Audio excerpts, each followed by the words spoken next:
जय शिवराय मित्रांनो महाडीबीटी फार्मा स्कीमच्या माध्यमातून राबवल्या जाणाऱ्या कृषी यांत्रिकरण बाबीची 1 ऑगस्ट 2025 रोजी सोडत लागलेली आहे आणि याच्या अंतर्गत पात्र झालेल्या शेतकऱ्यांना मेसेजद्वारे कळवण्यात आलेले आहे। या सोडतीमध्ये आपला नंबर लागलेला आहे का, आपल्याला एसएमएस आला नसेल तर आपण काय करावं, कोणती कागदपत्रे याच्या अंतर्गत अपलोड करावी लागतात, याबाबतची थोडक्यात अशी माहिती आजच्या व्हिडिओच्या माध्यमातून जाणून घेण्याचा प्रयत्न करणार आहोत।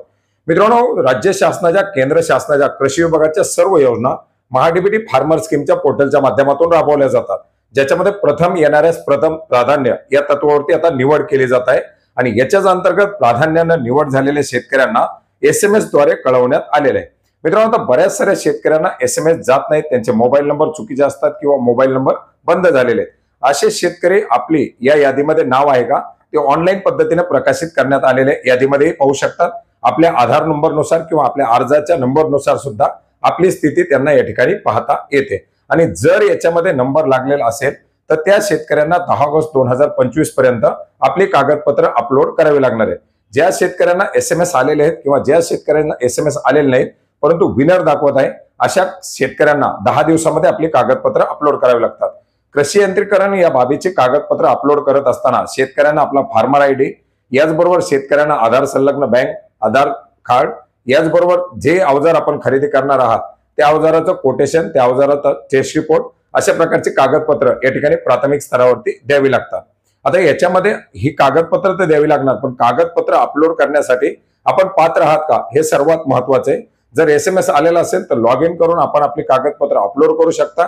जर एसएमएस आलेला नसेल, आपल्याला जर माहित नसेल आणि चेक करायचं असेल तर महाडीबीटी फार्मर स्कीमच्या पोर्टलवरती येऊ शकता।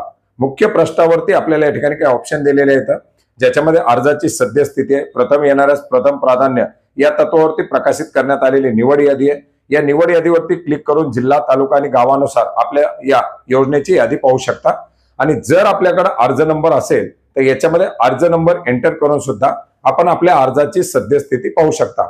आपल्याला याच्यामध्ये अर्ज नंबर टाकायचा आहे, याच्यामध्ये कॅप्चा कोड दिलेला आहे, तो कॅप्चा कोड टाकायचा आहे आणि सर्च वरती क्लिक करायचंय।